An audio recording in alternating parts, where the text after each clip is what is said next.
I had no intention on doing this video. I didn't think there would be a need for it, but I was asked a question, or a comment was made pertaining to the Christmas issue and how a person would change from observing in the traditional ways in order to be more obedient to God. Now, I'm just going to give you my views on it, my opinion on it, and make a few comments that I hope will be helpful pertaining to this.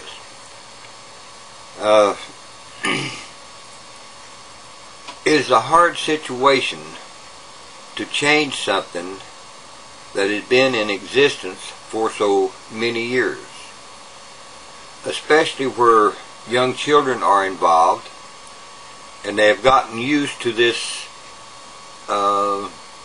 traditional way of celebrating Christmas. Now, we know, as I stated before, that we don't really know when Christ was born.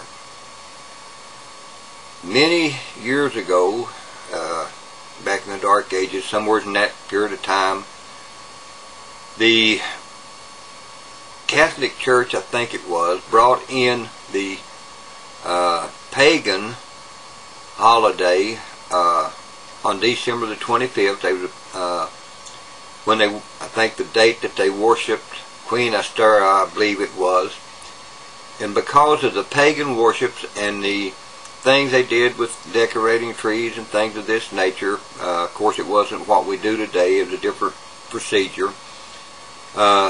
They blended it in with our Christian ways and incorporated it as the birth of Christ, hoping to bring the pagans into Christian ways of worship. And so now, exactly where all the gift giving and things of this nature started from, I don't really know. I've heard in the past of things of this nature, but I think it may have started in Germany or somewhere. I'm not sure. But anyway, when you study the Bible, you do not find any mention of observing Christ's birthday.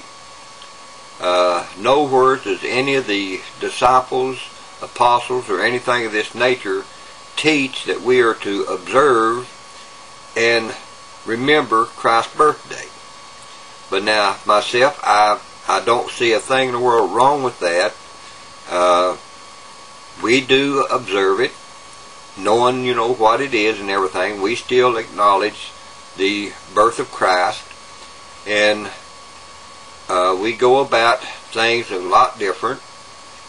We just, as I said, we eliminated the Christmas tree, the Santa Claus, and things of this nature. Well, let me back up here a second. On the birth of Christ, a lot of people connect when the wise men brought the gifts to Christ that was a birthday present. It wasn't.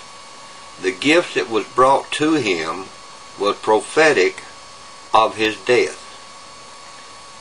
The frankincense and myrrh was his burial process.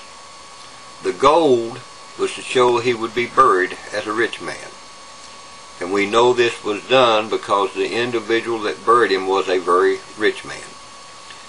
So, the gift giving in the beginning for Christ was not a birthday gift.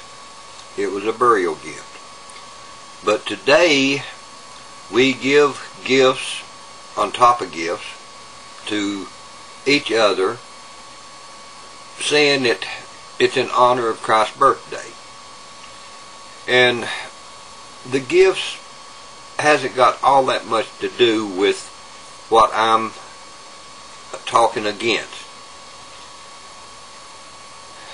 Whenever you give gifts to someone in reference to Christ's birthday, you explain that it is a gift of love.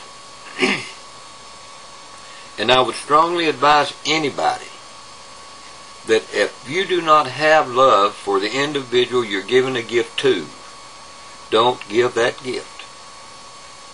Because it's supposed to be something that comes from the heart.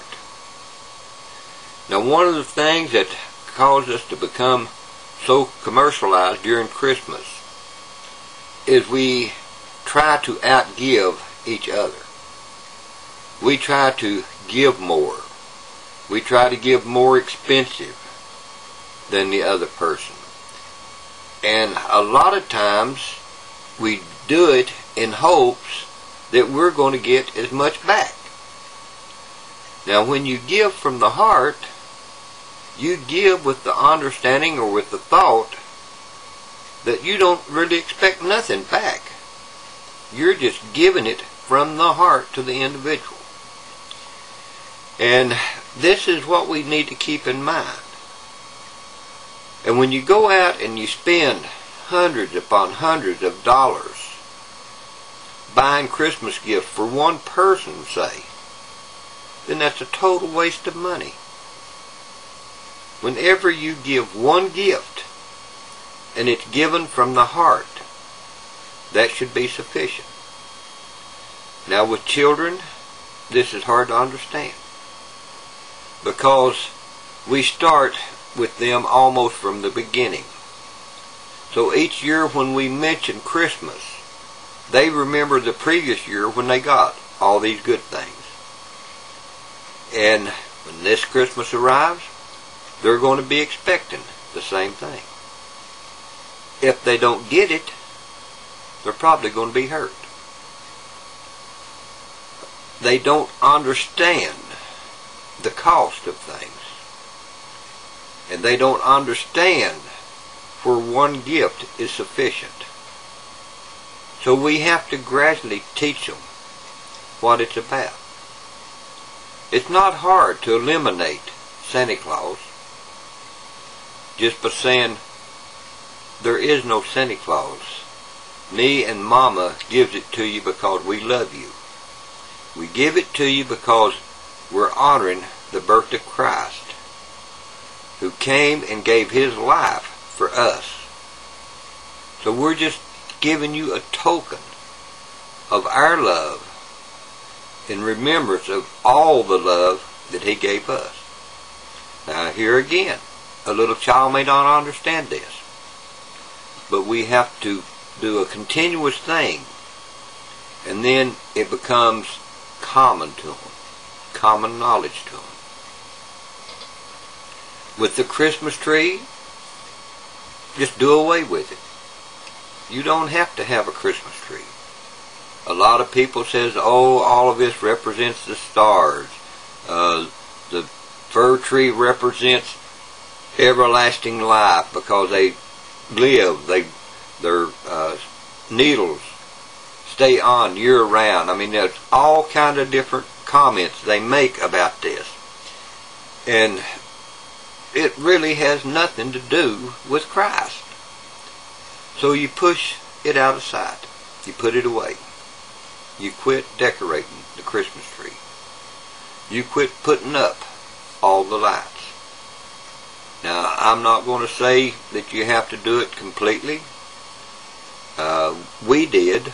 We just realized, that the whole thing was just too commercialized.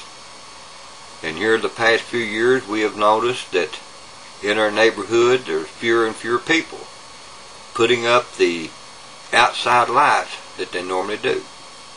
Now, granted, the lights are pretty. During snowy weather and things of this nature, they are pretty. And if you want to decorate your house up a little like that, I don't see no problem with it. My problem, as I say, is the Christmas tree itself, all of the gifts, and the little fat man Santa Claus.